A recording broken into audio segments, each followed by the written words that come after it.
کلمہ پڑھتے ہی حضرت عمر نے فرمایا یا رسول اللہ جب آپ سچے، قرآن سچا، اسلام سچا، تو چھپ کے نماز پڑھنے کا کیا مطلب ہے؟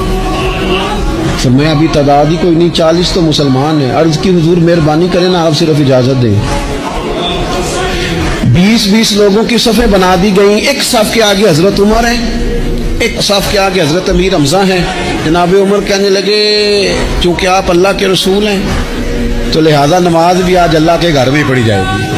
تو حضرت عمر بیت اللہ شریف کے بیچ کھڑے ہو کے نعرہ لگاتے ہیں، فرماتے ہیں میں عمر ہوں، تم مجھے بھی جانتے ہو، میرے باپ کو بھی جانتے ہو، تم میرا قبیلہ بھی جانتے ہو، میں نے پڑھ لیا ہے محبوب کا کلمہ۔